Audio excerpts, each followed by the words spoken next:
Hey guys, it is on screen, off screen, back with one last episode this week.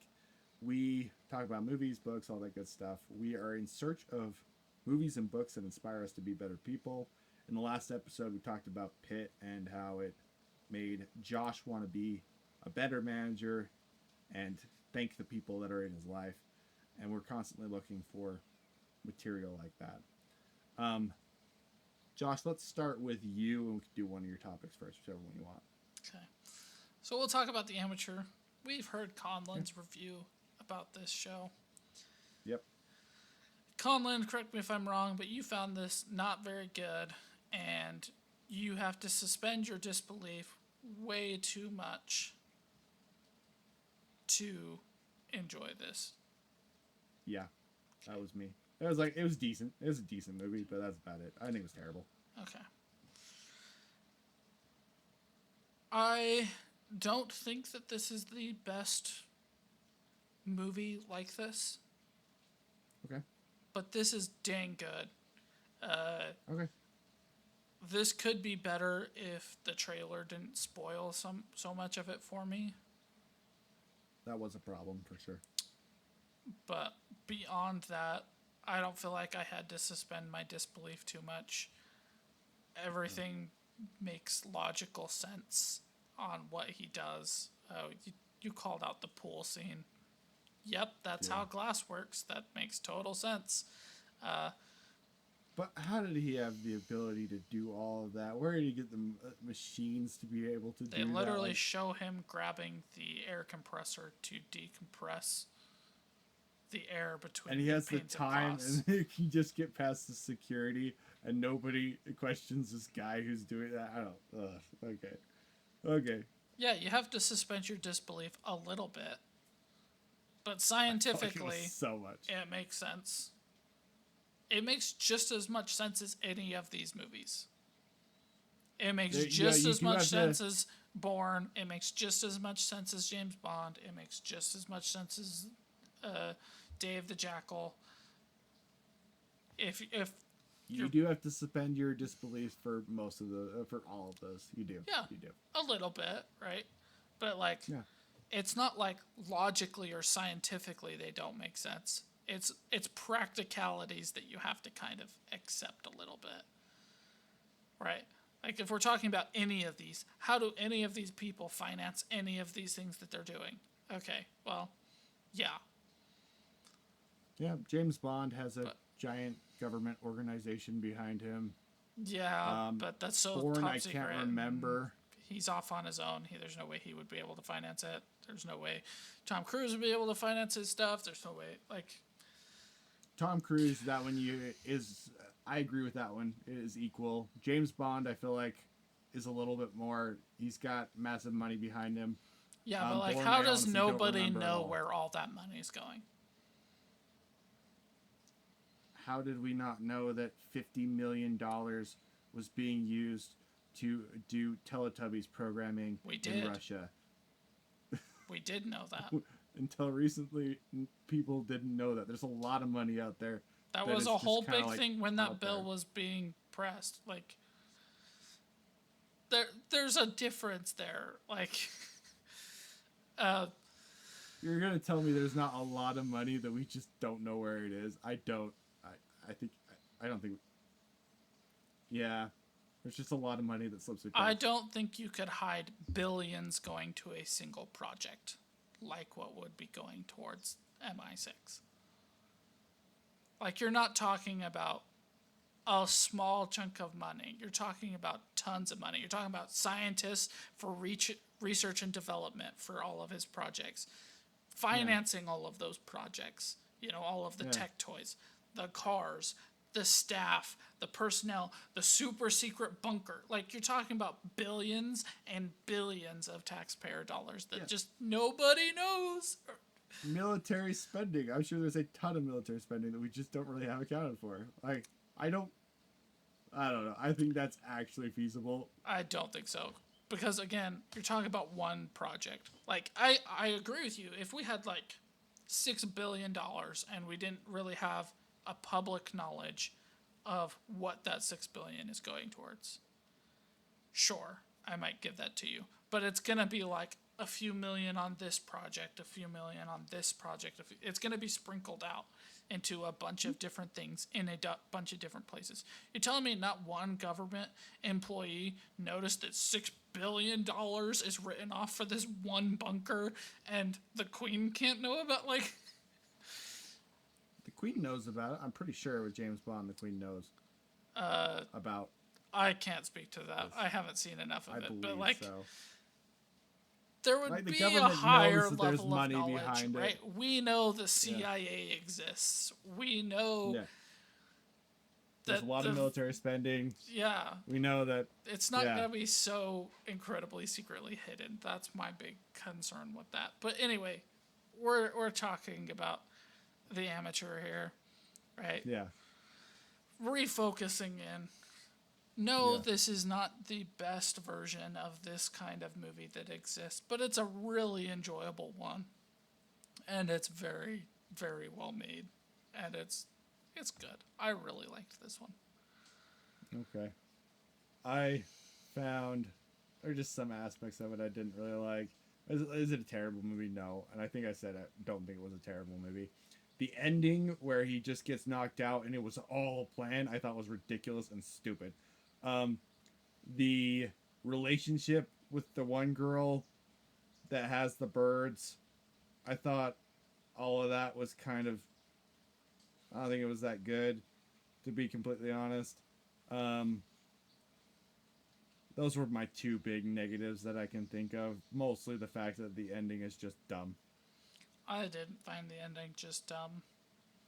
Oh, I thought that was so corny and stupid. You planned that all out. That you risked him kidnapping you instead of just shooting you in the head when you know that he's after you, which I think he would just shoot you in the head. It was just dumb. But I will give the main actor did a good job of being a nerdy guy. Like he did that great. Fantastically. Really well done. And some of the situations were fun. But when you have an ending that was incredibly unsatisfying for me, it takes down the movie a lot. And then you have some other things where I'm like, you have to suspend your disbelief, and some of those are bigger than others, in my opinion. It leads for kind of just a movie that I didn't think was that great. I thought this was really enjoyable. Nothing was over the line in suspending your disbelief. Like you originally brought up the pool, like that's the big one. Like the logic there is completely sound. And as for getting the stuff there, I don't think anybody would ask any questions about any of that stuff. So we're talking about that, right? We want to talk about like, oh, how did he know how to do that? Except we establish he's an engineer ahead of time. We establish he's not a good shooter. That's actually something I really appreciate about that show. This show is he's not good at everything.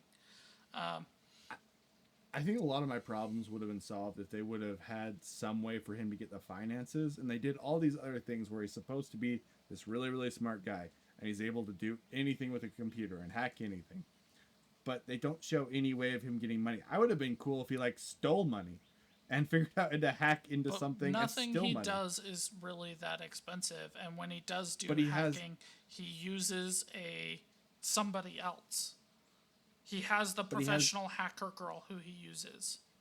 He would have zero money. They would cut off his money supply completely, and some explanation of some kind would have been great. But that's my point about the finances. Is like you would have to do that with every single one of these shows.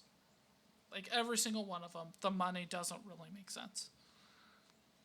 Jason Bourne is off on his own, has zero job, and yet travels the world trying to figure out his memories.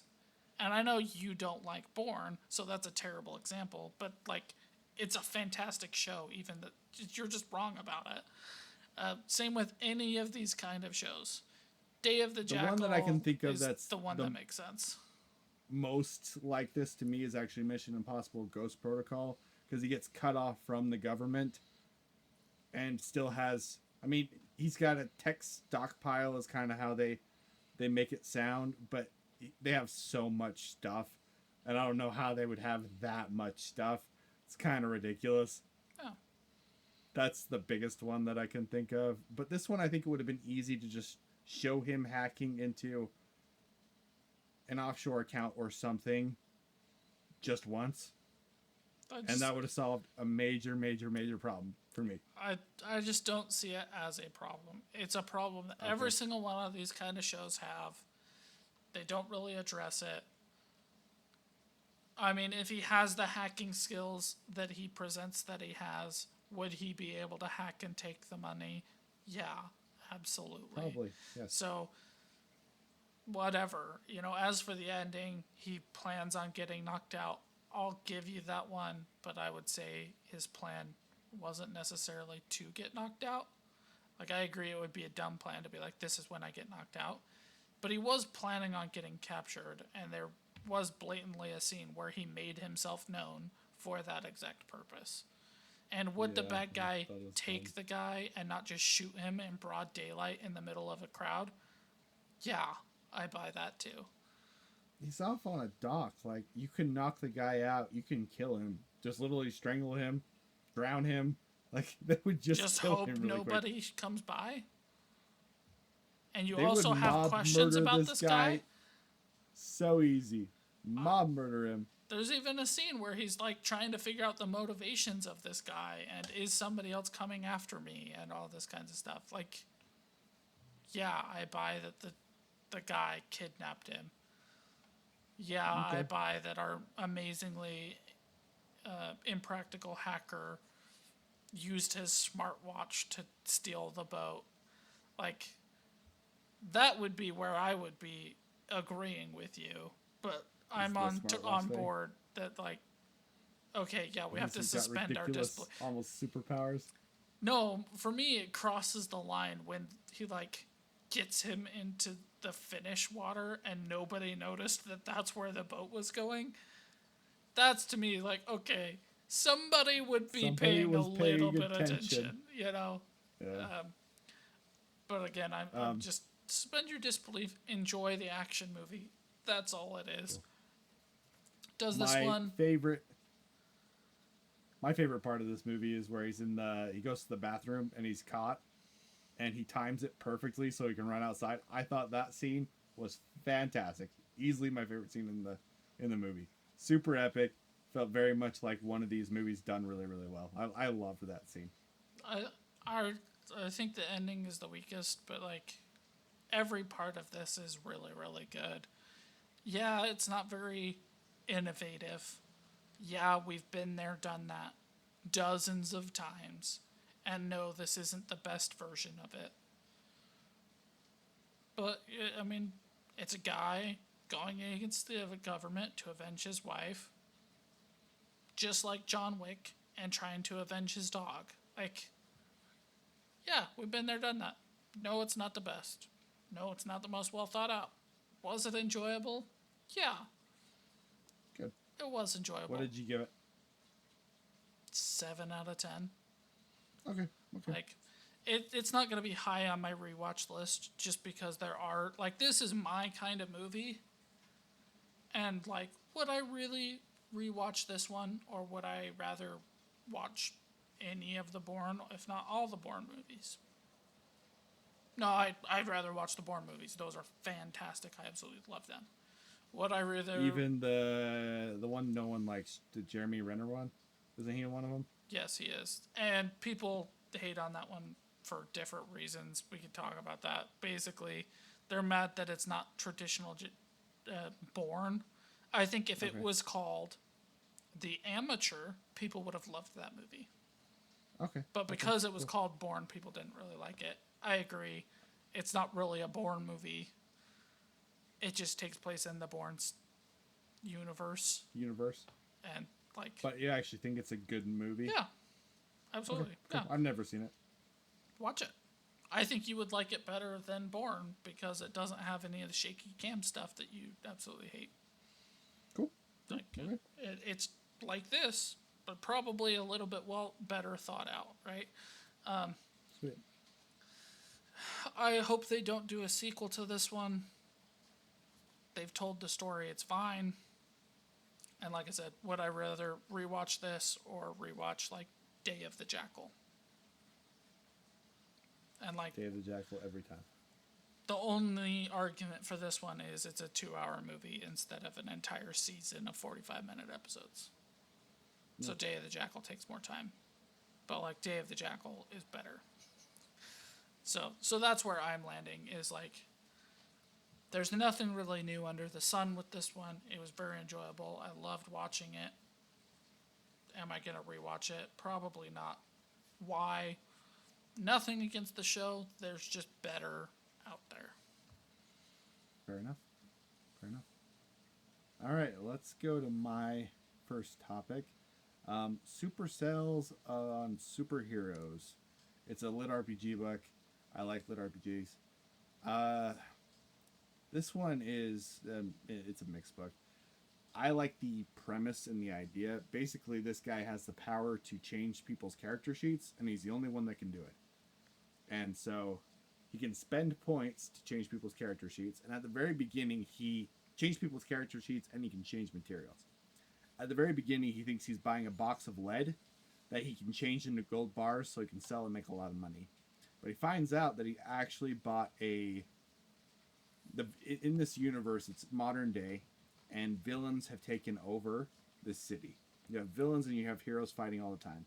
Villains have taken over, and they've enslaved a lot of the heroes that were around. And the main character buys a box thinking it's lead, and it's actually one of these heroes that ends up being a slave. And when he buys this hero, he realizes he has more points to spend. So he can spend more of these points and adjust the character sheet of this hero. The hero is catatonic, barely able to move, but he can spend points and the hero goes up. So he buys more and more of these heroes. He treats them really well. He's not treating them like slaves or anything. He's literally just doing it for the points, and he creates this empire. I think that's a cool idea. I think the way that they do the lit RPG system is really interesting in this particular book series, but the writing doesn't match how good of an idea the idea is. And he's trying to build up this empire, and it's very much like a mob type series where you have the main mob, and he's this young underdog that's trying to overthrow with this power that he has to be able to evolve people. And be a good leader and try to grow something special. The writing is kind of weak. All of the female characters and all of the heroes kind of just feel like the same character. You have the trope of lit RPGs that I don't like, where all of the girls in the book are for some reason in love with your main character, and we have no idea why. And these characters really aren't even worth being invested in, because all they are is kind of hot, and that's about it. And they have cool powers. The powers are really awesome. There's a psychic type person that's done better than most books and most shows that I've ever seen. Her powers are really cool. There is a person who can duplicate themselves. The way that they do limitations on those powers is super cool. All of the powers have good balancing aspects to them, and they're written really well. They're thought out really well. But it becomes a lot less investing when your main character is just the main character, and that's about what I can say about him. And because he's the main character, all of these women are in love with him, and they're hot. Yay, I guess. That's about all that you really get, and that's not good. With Primal Hunter, you get some of these side characters that are really interesting, and the main character is someone that you can root for. In this one, you're interested in the powers, you're interested in the world, but there's not that much more to it. Why are these guys in love with them? Why is there no romance really at all? It's just obsession, and it feels weird and it feels creepy. If they would have developed the relationship aspect of this book better, I would highly recommend it to people, because it is genuinely super interesting. But where the characters are so one-dimensional, it's hard to recommend. And where you have this really corny aspect of like, I love you, why? Unless you're really into male fantasy, like the male gaze fantasy, of just having hot women like you for whatever reason, it's not going to be that satisfying to you, and it's kind of going to leave you hollow. The premise is interesting enough. I'm going to try see a book 2. But it's not one that I can recommend, where I can recommend Primal Hunter to anybody who's into anime pretty much really easily. I can recommend Dungeon Crawler to anybody, period. I can recommend New Era Online because the relationships are really satisfying in that book, and the way that they progress is really satisfying. If you're not a huge lit RPG fan, you probably will not like this book. Fair enough. What would you rate it on a scale of 1 to 10?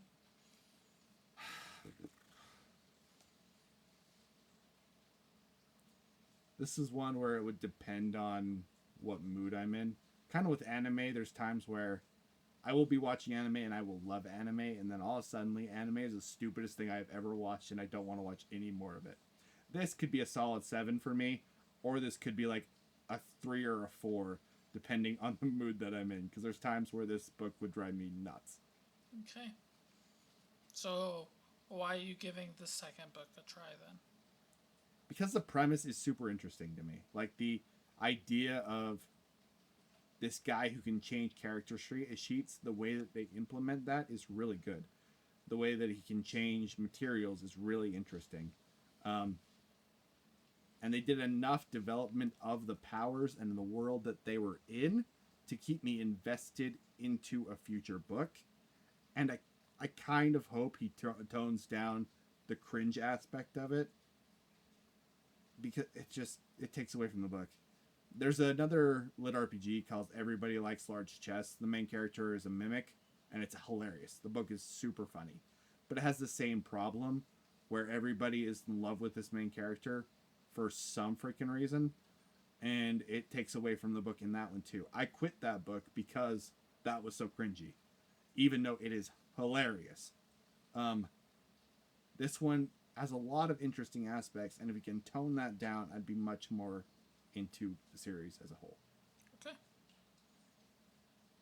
Well, I hope that the writer does a writer thing and just gets better with their second book.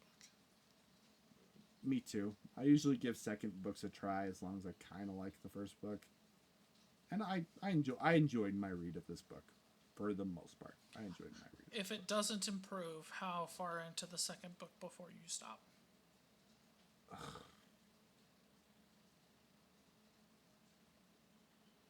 Half, 2/3. Right now, I'm about a quarter of the way through it. Okay. Yeah, but we'll see. We'll see. I hope it's better. Anyway, let's go to your superhero feat that makes me feel small and insignificant because I work so hard and you're so much better than me. Go ahead. I just put more time into it. Not better. So my next topic is Lies of P. Just released their DLC. Conlon was kind enough to purchase it for us to both enjoy. Probably more for him to enjoy than he cared about my enjoyment of it. But that's fine because I still got to enjoy it. I probably wouldn't have bought it if it was just for me, to be completely honest. It was the fact that I could get a 2-for-1 that made me buy it. Yeah, except you would have had to buy the base game and the DLC. I mean, if I just had to buy the DLC, I probably would have waited. Anyway, go ahead. Go ahead. So I beat it. Yeah, like freaking ridiculous. 12:30 last night.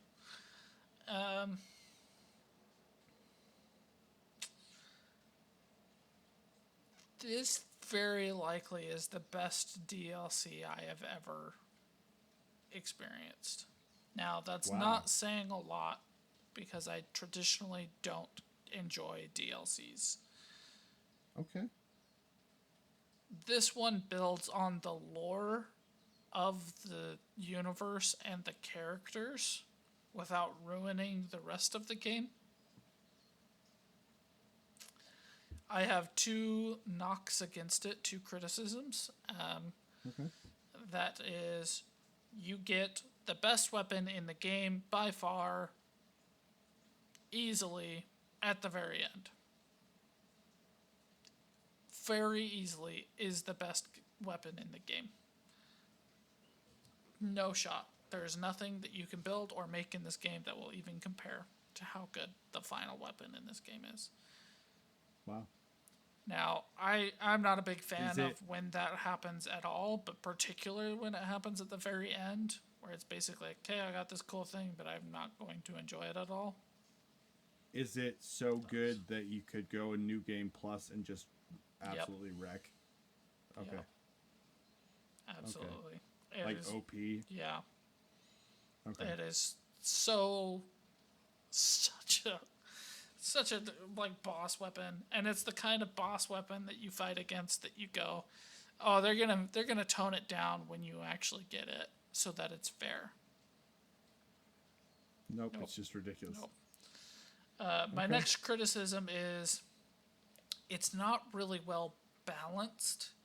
I do think they need to go in and tweak some of the stuff. I hated the alligator boss more than anything. It had the big camera problem where you couldn't see everything, and it had the problem where I was getting shoved into a corner and couldn't do anything and never got a second to breathe because it was just attacking relentlessly.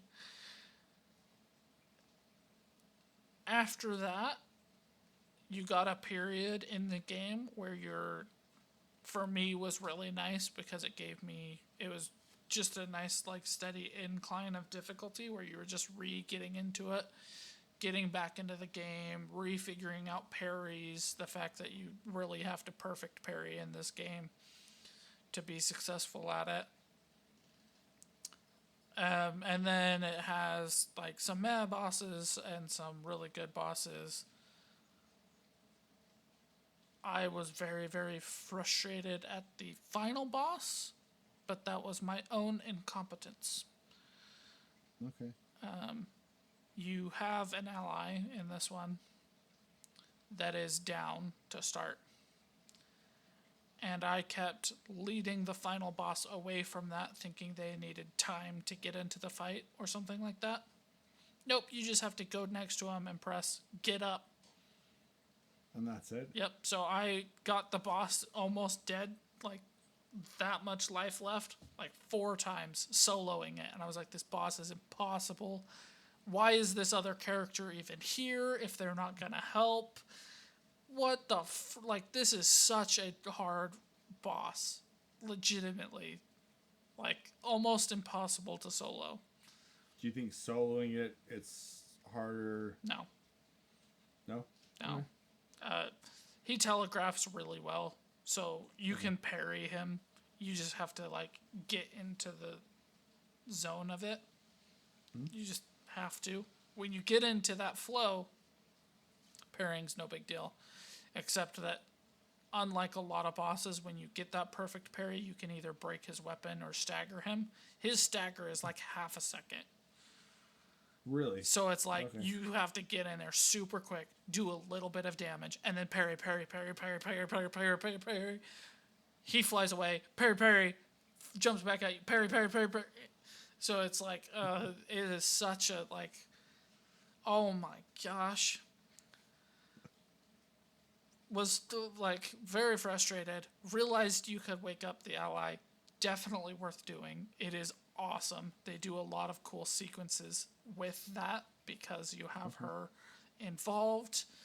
And like I said, this whole DLC does a great job of building on the lore and the story, which is something that I don't feel like Bloodborne's DLC does. It's a fun DLC. They add a lot of really cool weapons.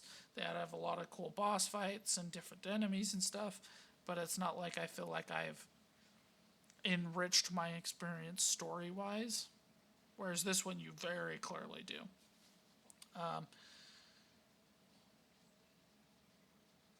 The claws need to be debuffed. They're too strong. Yeah. They're supposed to be the short range, quick weapon, but you have a lunge that makes the range not matter, and they also stagger on a big hit. So basically, you walk into anything, even mini bosses, and heavy attack, heavy attack, heavy attack, and you're just like ripping this thing to shreds. Just wrecks them. And it does so much damage. I really enjoyed using them. I just felt like I'm not really playing the game at this point because it is so easy to use. But yeah, I absolutely love this DLC. It was fantastic. It was worth the money. It's like the range I would say a DLC is supposed to be. You know, it's like a third of the length of the original game. That's what it is. Like I said, they just need to make some tweaks to some of the weapons and some of the bosses. Like the alligator needs to run out of breath at some point in time because holy freaking crap. Go. That was miserable for me. And it came before the part where I was back into the parrying mode. So I spent too much time trying to dodge the freaking thing and doing all this other stuff that it just when I was trying to dodge that or trying to parry that one, I just got wrecked. When I started rolling, I beat it like twice. Okay, well, good for you, because that thing was freaking impossible for me. I was honestly to the point where I was like, maybe I should actually lower the difficulty for this, because it doesn't feel fair. I feel like I'm just getting mauled and can't do anything about it. Even when I roll away, it just tail swipes me, and I'm down on the ground again, and now I'm shoved up against the wall, and I can't see anything, and I can't get out of this situation. Like, it felt so terrible to me. I absolutely hated it. Wow. It was just awful. Now, it wasn't my most attempts at any boss in the DLC. There are some bosses that came later that did take more attempts, but the other ones I feel are fair. Okay. This one crocodile just hated it. When I was able to perfect parry it, that's when I was able to get it down, and I did it with one heal remaining out of 10 and like 0 life because it was just such a brutal long, it was such like a bullet sponge. It had so much health, it had so much, like I really did not like that fight at all. What were the other ones that were really hard for you? Do you remember?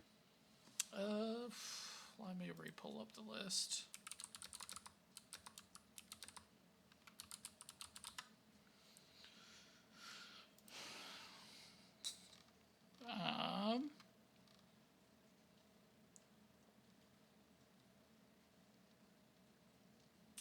Leader of the Bastards, Blood Artist,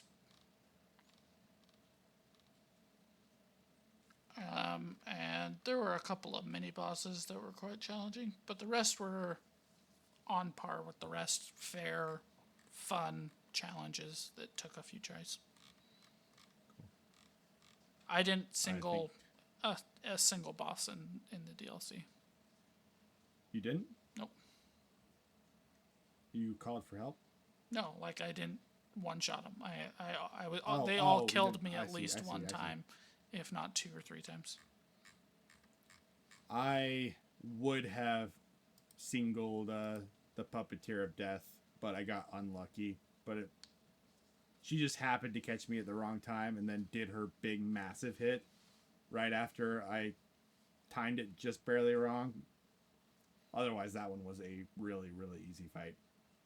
I didn't have a really easy time with that one, but I was able to get through it. It was fun. I liked it. Yeah. It was challenging to have to worry about the 2 different pieces of damage coming at you. Same time. So DLC, what do you rate it? Like 9 out of 10. It's just as good as the original. It just makes the experience better. My knocks on it are very small knocks. So does this raise your ranking of the game? No, it keeps it where it's at. Okay. It's just more of the same. Like I said, you get some really cool backstory into the character you're playing as. You get some really cool lore stuff. It does it the Lies of P way, which I think is absolutely the right way, especially for a DLC where they spoon food it to you. You don't have to figure things out. For me, when you're doing what I feel like is bonus content, that's absolutely the right way to do it. The knocks on it are it gives you three weapons that are just the best weapons in the game. And the one is so far and above the rest, it's not even close. So you do think the claws are better than two-handed or two-eyed dragon or whatever it's called? Well, the best weapon in the base game is the trident, plain and simple. It just is. Oh, you think so? I know so. Okay. There's a reason that everybody who plays the game uses the trident. It does so much damage. It has so much range, and it staggers. It's such a dumb weapon. It makes every single encounter so much easier, and you can easily change it to whatever build, strength, motivity, technique You want to. you want to. It's such a scalable, great weapon. It doesn't feel unfair, but because it is slow, right? It has downsides. The claws, the downside is it doesn't do a whole lot of damage. The thing is, though, they're so fast, you can literally Doesn't matter. block, attack, and block between other characters' continued attacks. So you can hit them so, like, you can chip away so fast overall that they're just so good. Having them also stagger opponents, I think, is just a ridiculous ability that they should remove entirely. Because I should not be able to be like, okay, here comes a basic, zombie guy running at me. I'm going to, in the base game, you used to have to, like, back up just slowly, little step back, and, like, 2 or 3 attacks. With the claws, I'm like, it doesn't matter. I'm just going to heavy attack immediately as soon as you're within range. And you're going to stagger backwards, and I'm going to hit you the 3 or 4 more times, and you're dead. And you can't do anything about it. Last thing I want to say is, I'm not the biggest Red Dead 2 fan. Yeah. But there are sequences in Red Dead 2 that are absolutely fantastic. For example, when you're at the very beginning of the game, you're shooting your way up the canyon. Or when you're racing your way to the burning house. Those are great sequences that are just fantastic. Overture has my new favorite sequence in any game. In anything? Yeah, that I can think of. Yeah. Wow. It's like Where's it at? It's towards the end.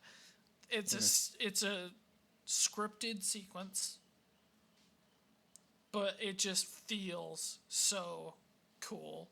Like you actually feel rushed. Like I have to run and do this thing, and it's very, very cool and it's super well done. I absolutely love it. Probably won't work for everyone the way it works for me. A lot of people will probably be like, it'll be here when I get back. But for me, I felt that like I want to explore this area, but I can't because I have to rush through it. And it was just great. It totally really worked for cool. me. That is really cool. I am really excited to finish it and to catch up with you. But so far it's been a lot of fun. And they've done a really good job with all aspects of it. The music's really good. The story's been really good. The snow and having the imprint stay and erase when you die, I thought was really cool. I just liked it. It was a small little detail. The African area, I know you didn't like the gator, but I liked... Oh, I liked everything else about the zoo. The design was really So cool. good. Yeah. And the coins at the carnival and how each coin was a different challenge and they were good challenges. Worthwhile rewards. I just thought it was cool. Yeah, absolutely. I actually think the layout design of each one of these maps is improved over the base game. I disagree with that. This is so much more linear than the base game. I feel like it's pretty comparable. It's not And at there's all. different In the aspects base where you can game, go all over the place.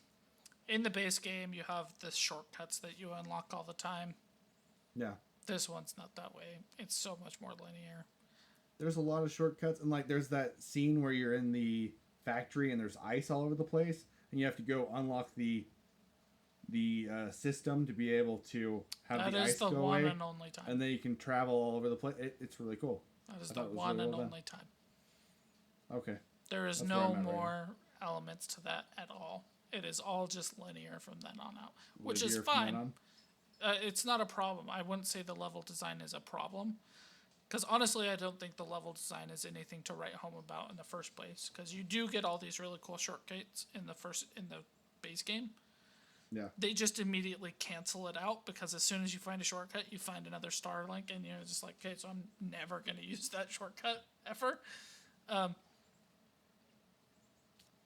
So it's not like really great. It's just like I feel like they accepted that they aren't able to do a Bloodborne-esque level design, and they were just like, let's just tell our story. Let's get through this. Let's make the just go. world really cool. Let's do a lot of really good elements. Let's focus on our story, and they did, and I think that was absolutely the right call. Cool. So Well, with that, let's go to our last topic. We're going to do the last 2 episodes of Dungeons and Daddies. I know you haven't been quite as thrilled about this season. What did you think about these last 2? So when we're talking about the last 2 episodes, we're talking about the episode that they spend in a McDonald's planning and executing their trap to kill the Cthulhu monster that comes out of the toilets. And we're talking about the episode that they spend traveling to and doing a bowling tournament in Russia. Small pet peeve I have, they kept calling it Russia. It was the USSR in the 50s. Nobody called it Russia. That's just the historian buff in me that was like, why did they start calling it Russia? I knew that. Because the and that actually USSR kind of annoyed me collapsed too. and now it's Russia. But why did they choose Russia? Do you know why they chose that name? Oh, because that's what the R stands for in the USSR. Huh. Yeah. There was Prussia and Russia and a whole bunch of other things. I don't know why they chose Russia. I'm not that big of a historical buff on it. I'm sure that there is a reason. But yeah, they would have been saying the USSR back then. And that's just a historical thing.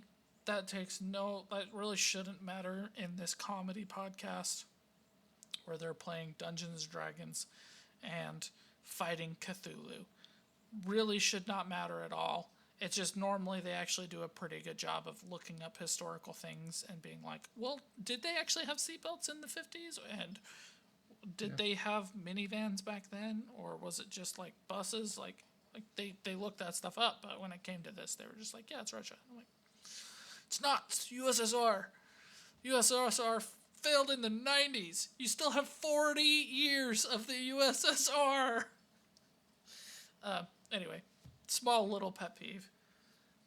All that being said, I think the McDonald's episode is very funny and entertaining. I love their plan and how they're coming up with this thing. I love them ribbing on Matt for having this idea, but ultimately going along with it because they can't really think of anything else. And he's really motivated to do it, so they all kind of go along and play their part.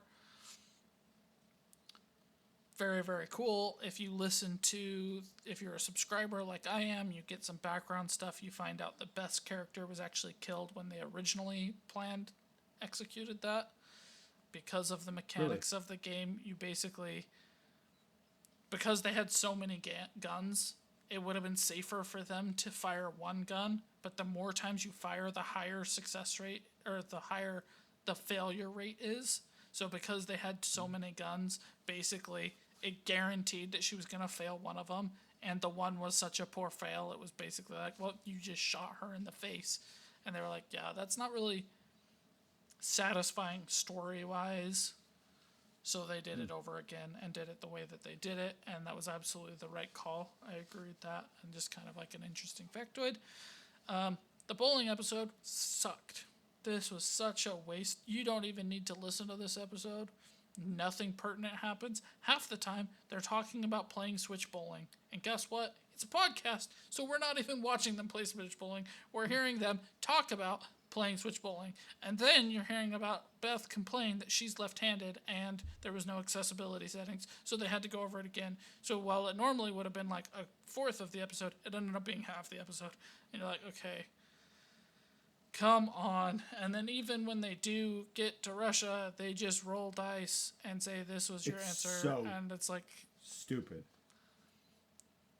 There was no ribbing on each other, no planning, no D&D-ness for us listeners. It was just a thing that they did. Yeah, I kind of liked the whole drinking aspect of that episode. Yeah. Sort of. That was the best part. Yeah. That was the best part. But both of the games were incredibly lame. The one, you're right, you don't get to watch it. And the other one, you just roll a dice, and they have so many dice. It's like, oh, I wonder who's going to win. Probably the one with the most dice. Probably the one with the most dice. And when the game was over, I literally... That was it? That's the whole arc? That's it? Oh, okay. I guess. Okay. Yeah, I didn't like it really at all. Other than the little drinking part, which was pretty good. But they could have even been more creative with some of the negatives. That could have been really funny, and I feel like they dropped the ball a little bit on that. My problem with the drinking part is I felt like they spent so much time talking about what to say. And they kept saying, well, I say this. And then it was like, oh, but they don't understand English, so you have to say it. And then he's like, okay, I say this. And they're like, no, that's dumb. Say something different. And in my mind, I'm like, he already said that he said it. So his character said it. We're done here. But then they keep going over it and over and over it. And I'm like, okay, we already know what the best answer is. You just don't feel like it's right for your character to have that answer. So now we're going to spend 5 minutes talking about whether or not Blake would know what a gutter ball is.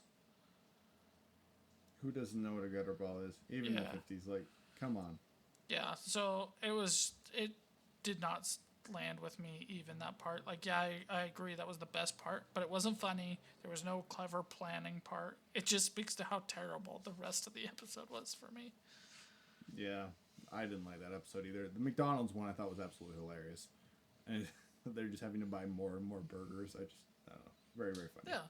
They added humor, added chaos. The manager walks in when they're about to, like, great stuff. Great stuff there. I could picture it in my head, just the manager being like, what the heck? I could just see it in my head. Yeah, absolutely. And yeah, so that's my review is absolutely watch the McDonald's episode. It's great. Skip the next episode. It adds no value and just wastes your time. Yeah, just know that they won the bowling match. Mm-hmm. Yay. Which I'm sure that they will remind you in the opening of the next episode, so you don't even really need to know that because they're going to tell you. Yep, that's true. That's true. So why do you think this season isn't quite as good? I had the theory that the first season they didn't really know what they were doing as far as recording, so it felt a little bit more authentic, and I don't think they were quite as good of friends then either, so they didn't... In this season, sometimes I feel like they're so close and so friendly that they just start talking and they don't ever push forward. So you have episodes where it feels like half the episode is them just goofing off and you're not actually getting any story. What do you think? I think there's no quirk. Okay. What do you right? mean? So in season 1, you have modern people sucked into a fantasy world trying to save their kids from slavery. Yeah. Right? And then you have Beth, who has never played D&D before, trying to figure it out. So you have the chaos that creates and the relatability of being a modern person and having that quirk of like, oh, what would it be? Like when I was listening to season 1, I was like, they should have me guest star on it. and I'm going to play a missionary who thinks that this is India or something, and I'm looking for my mission president, and that they would have to, like, all the LDS jokes and all that kind of stuff. I thought that would be really funny. That would be funny. But now we're playing in Call of Cthulhu, and we're modern era at the modern time. Well, not modern, the 50s. Yeah. And they're playing Call of Cthulhu.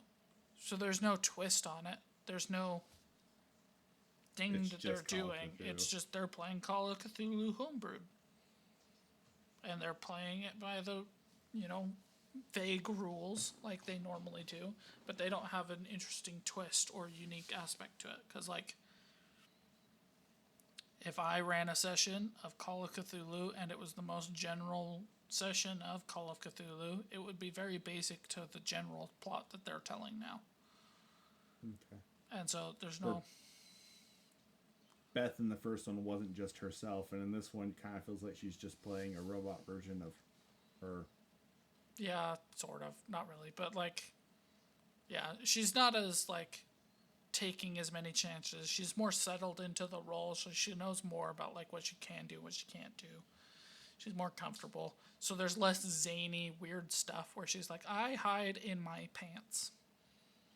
Yeah. Right? And then that becomes a riff for the rest of season 1 about how Ron hid in his own pants. It's absolutely hilarious. And there's no running gag like every time you tell a dad joke in real life, you take 1d6 of psychic damage. Right? Like, there's no weird rules like that either. Right? And I feel like that's the problem with season 2 as well, is like, okay, we've been here, we've done that. It's just reversed because they're magical people in the real world now. Oh my goodness. And it's like, okay. Now we're looking for dads instead of looking for our sons. And it's,